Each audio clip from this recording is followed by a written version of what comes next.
మరి యాడికి పోతుంది అన్నట్టు ఈ సంపద ఏం జరుగుతుంది అన్నట్టు గోల్మాల్ గోవిందం బ్యాంకుల అప్పులు తీసుకొని వేల కోట్లు లక్షల కోట్లు ముంచిపోయిన వాళ్ళకి ఇస్తారు సబ్సిడీలు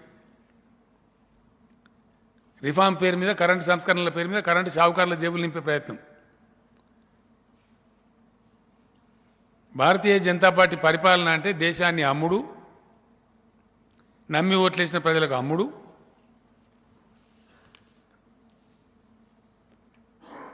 మతపిచ్చి లేపుడు దాంతో రాజకీయ పబ్బం గడుపుకునుడు మంది మీద వాడి ఏడ్చుడు భారతీయ జనతా పార్టీ ఇది కనబడుతుంది ప్రజలకు మతపిచ్చి లేవాలి తద్వారా 4 ఓట్లు కొల్లగొట్టుకోవాలి పక్క వాళ్ళే చెప్తారు కదా సిగ్గు లేకుండా మా మతతత్వ పార్టీ మాదని మతపిచ్చి లేపాలి మంది మీద వాడు ఏడవాలి దేశ ఆస్తులన్నీ అమ్మాలి దానికో డ్రామా కొట్టి తమాషా చెప్పి భారత శ్లోకం భగవద్గీత శ్లోకం అని మందిని గోల్మాల్ తింపాలి ఇది గోల్మాల్ గోవిందం ఇట్ ఈస్ ఎ ఫ్యాక్ట్ అన్ని పచ్చి అబద్ధాలు నేను ఎందుకు చెప్పినా మందికి పుట్టిన బిడ్డను మా బిడ్డను ముద్దాడతారంటే ఇంకోటి ఏంటంటే సిగ్గుశరం లేకుండా మాట్లాడతారండి సిగ్గుశరం అని ఉంటుంది మనుషుల కొద్దిగా పౌరుషం ఉంటుంది రేషం ఉంటుంది 100 సార్లు అసెంబ్లీలో చెప్తే నేను పత్రికా విలేకరులు ఇదే హాల్లో కూడా చెప్తే మీకు ముందటనే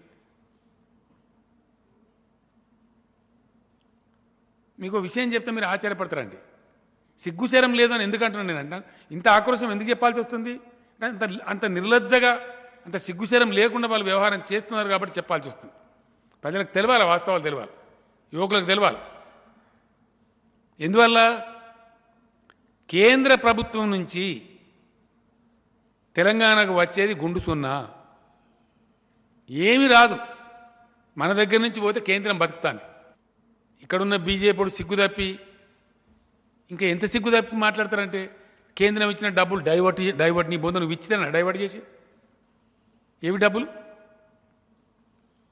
అయినా దాన్ని మేము రిపీటెడ్గా చెప్తూనే ఉంటాం అంటూనే ఉంటాం మీకు సిగ్గులేనట్టే కదా ఇంత నిర్లజ్జగా ఇంత అరటి పండు ఒలిచినట్టు ఇంత మీ బండారం బయట పెడుతుంటే కూడా మేము అట్నే మాట్లాడతాం అంటే మీరు సిగ్గులేని దరిద్రులు అని అంటాం ఎందుకు అనవండి ఎందుకు అనకూడదు పచ్చి అబద్ధాలు చెప్పే మోసగాళ్ళు అని అంటాం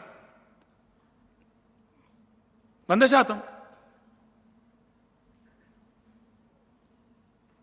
అని మీ తప్పులు మంది మీద పెట్టడానికి దేశంలో 15 లక్షల ఖాళీలు ఉంటాయి కేంద్ర ప్రభుత్వ సంస్థలలో కేంద్ర ప్రభుత్వ ఉద్యోగాలలో మేము ఇటు ధర్నా చేస్తామని మాట్లాడతాడు మేము ఆల్రెడీ 1,35,000 ఇచ్చినాం ఇంకో 40,000 50,000 రేపు ప్రకటించబోతా ఉన్నాం మీకేం తెలుసు మీకు నెత్తా కత్తా మీ బొందా మీ తెలంగాణ ఉద్యమంలోరా మీ ముండమోకానికి రాష్ట్రం జరిగిన అన్యాయం తెలుసా మీకు కొత్త జోనల్ విధానం తెచ్చినాం ఇక్కడ ఆన్లైన్ అప్లై చేస్తే ఆన్లైన్ పర్మిషన్ ఇస్తారు హ్యూమన్ ఇంటర్ఫేస్ లేదు సులోడు కొట్టేది లేదు ఎస్ పొలిటికల్ గుండాగిరి లేదు భూ కబ్జాలు లేవు ఇలా పిచ్చి పిచ్చి లేదు తెలంగాణలో ఇలా గుడుంబ గబ్బు లేదు తెలంగాణలో పేకాట క్లబ్ లేదు ఇవన్నీ వాస్తవాలు కాదా ఇవన్నీ ఉండంగా కూడా మా ఇష్టం వచ్చినట్టు కుక్కలు మురిగినట్టు మరుగుతాం అందుకే మిమ్మల్ని పిచ్చి కుక్కలు అంటాం మీరు మురుగుతామంటే ఊకుంటామా ఎందుకు ఊకోవాలా దేనికోసం ఊకోవాలా తెలంగాణ సమాజాన్ని నాశనం చేస్తామంటే మీ దిక్కుమాలిన దందాతో ఈ సమాజాన్ని ఖరాబు కానిస్తామా ప్రాణాలు పనంగా పెట్టి కొట్లాడి సత్యదాకా కొట్లాడి తెచ్చిన రాష్ట్రం ఇది ఎవరో మీలాంటి కుక్కగాలు నక్కగాలు వచ్చి ఖరాబు చేస్తామంటే చూసుకుంటూ కూర్చుంటామా కూర్చోవన్నా వై ఇండియాలో ఎక్కడ లేని సంక్షేమ కార్యక్రమాలు వాస్తవం కాదా మీకు జీర్ణం కాదా మీకున్నదా మీ తెలివి ఉందా మీ ప్రధానమంత్రికో మీకో మీరు పరిపాలించే రాష్ట్రాల ముఖ్యమంత్రులకు ఉన్నదా తెలంగాణలో అమలు చేసే దళిత బంధు నిజం కాదా నిజాన్ని అంగీకరించే సంస్కారం లేదా మీకు దాన్ని కూడా తిరిగి మాటలు మొర్రి మాటలు మాట్లాడుకుంటా హౌలా పోసిగా లెక్క మాట్లాడుకుంటా వాస్తవం కాదా దళిత బంధు? మీ ముండమోకాలకు మీ బీజేపీ పాలిత రాష్ట్రంలో ఎక్కడైనా ఉందా? మీ కేంద్ర ప్రభుత్వంలో ఎక్కడైనా ఇవాళ పైసా పెట్టినరా దళితులకు? అది లేదు. వాటికనే వృతం వాళ్ళంగా సోషల్ మీడియాలో అన్ని అబద్ధాలు ప్రచారం చేస్తాం. ఇదా? ఇప్పుడు క్షుద్ర విద్య, అది సోషల్ మీడియా కాదు, క్షుద్ర విద్య. దాని బండారం తీస్తాం, దాన్ని అంతా తీస్తాం, దాని చట్ట వ్యతిరేక కార్యకలాపాలన్నీ ఇరిసి పోయిలో పెడతాం. సమాజానికి కూడా తెలియాలి ఎవరో మంచి చెడ్డ అని చెప్పి ఊకున్నాం ఇన్ని రోజులు. ఇప్పుడు ఊకం. ఇష్టం వచ్చిన పద్ధతిలో దానికి ఒక జర్నలిజం అని పేరు పెట్టి నువ్వు జర్నలిస్టువా? ఇదా నీ దుకాణం? ఈ పద్ధతా సమాజాన్ని నడిపించేదా? So many nations wherever they felt it is necessary, they have rewritten their constitutions. Yes, they have brought in new constitutions. Now there is a need in this country to pursue a new constitution of India. Telangana ముఖ్యమంత్రి కల్వకుంట్ల చంద్రశేఖరరావు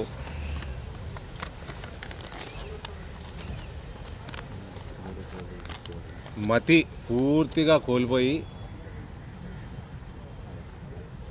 మాట్లాడడం దినదిన చర్య అయిపోయింది.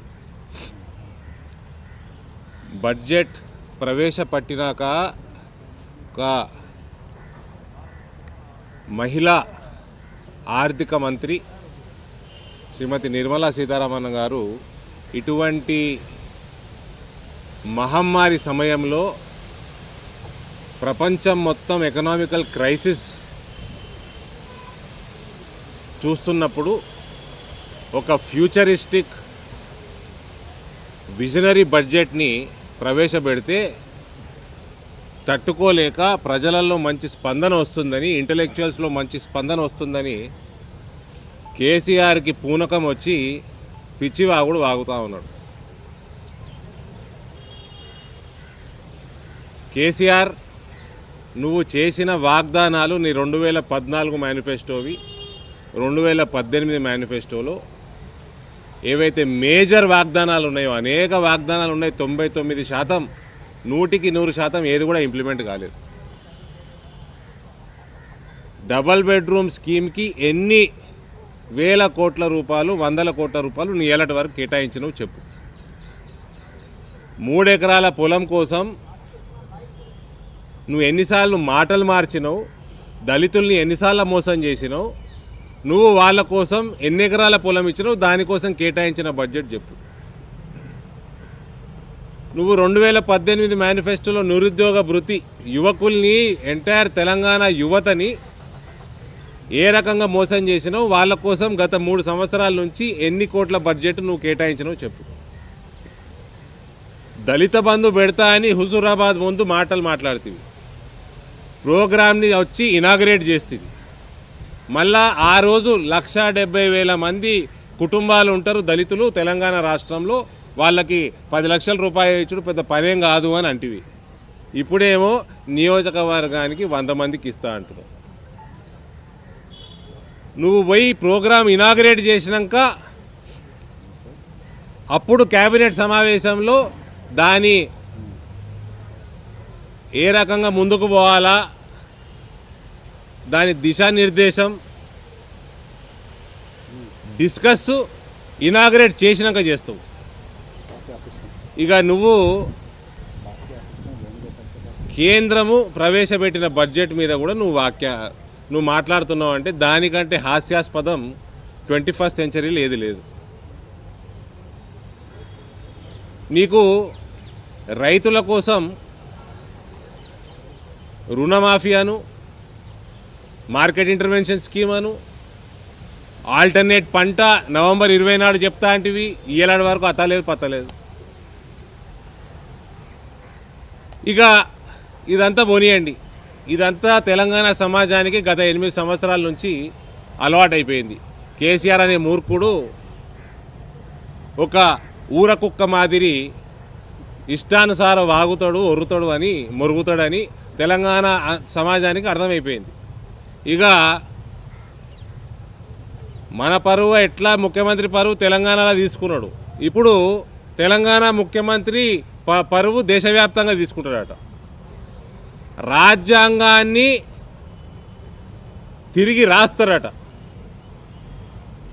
ఇదేమి cinema shooting కాదు, take మంచిగా కాకపోతే మళ్ళీ రీటేక్ అంటుంది. ఏ సినిమా నవల్ కాదు ఇది. ఈయనకి రీరైటింగు రీడిజైనింగ్ చేసుడు బాగా షోకు. కాళేశ్వరం రీడిజైన్ చేసాడు. 25,000 కోట్లతో అయిపోయేది 1,50,000 కోట్ల దాకా తీసుకుపోయాడు. ఈయన ఎసుంటోడు అంటే ఏదో రోజు మాట్లాడతారండి. దేవుడికి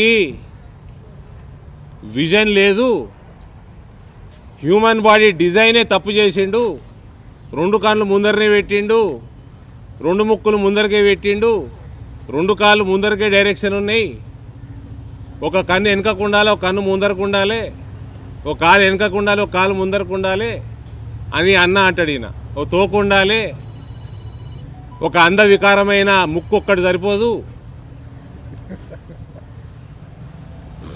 ఈ బుద్ధి లేనివాడు, నీకు బుద్ధి లేదని అందరికీ తెలుసు, నీ బుద్ధి భ్రష్టు పట్టింది. తెలంగాణ గవర్నమెంటు కరప్షన్లాగా భ్రష్టు పట్టడమే కాదు, ఈయన బుద్ధి కూడా భ్రష్టు పట్టింది అని అందరికీ తెలుసు. ఇవాళ తెలంగాణ పరువు దేశవ్యాప్తంగా తీయకు. నీకు దేనికి అడ్డం వచ్చిందే? ఇంకోటి, తెలంగాణ గీతంని కూడా ఆయన ఇది వనికిరాదు మళ్ళా రాయాలంటే అందశ్రీ గారు తిట్టకుండా తిట్టిండి. ఇదో రోగం ఈయనకి, ఇదో కొత్తగా అన్ని రీడిజైన్లు, నేనే ఇంజనీర్ని, నేనే అతిపెద్ద రైతుని, నేనే డాక్టర్ని, కరోనాని 1000 కోట్లు పెట్టి రాని అన్న మహానుభావుడు ఈయన. ఇక ఈయన దేశ రాజ్యాంగాన్ని మళ్ళీ రాస్తారట. ఈయన నీకు దేనికి అడ్డం వచ్చిందయ్యా? నీకు డబల్ బెడ్రూమ్ ఇయ్యనీక రాజ్యాంగం అడ్డం వచ్చిందా? నీకు దళితులకు సేవలు చేసుకోనీకే రాజ్యాంగం అడ్డం వచ్చిందా? నువ్వు మార్కెట్ ఇంటర్వెన్షన్ స్కీమ్ కింద నష్టపోయిన రైతులకి నష్టపరిహారం చెల్లిస్తేందుకు రాజ్యాంగం అడ్డం వచ్చిందా? నోటిఫికేషన్లు ఇస్తేందుకు రాజ్యాంగం అడ్డం వచ్చిందా? రైతు రుణమాఫీ చేయనీకే రాజ్యాంగం అడ్డం వచ్చిందా? దళిత బంధుకి రాజ్యాంగం అడ్డం వచ్చిందా? దేనికి అడ్డం వచ్చిందని రీరైట్ తిరిగి రాస్తా అంటున్నావు.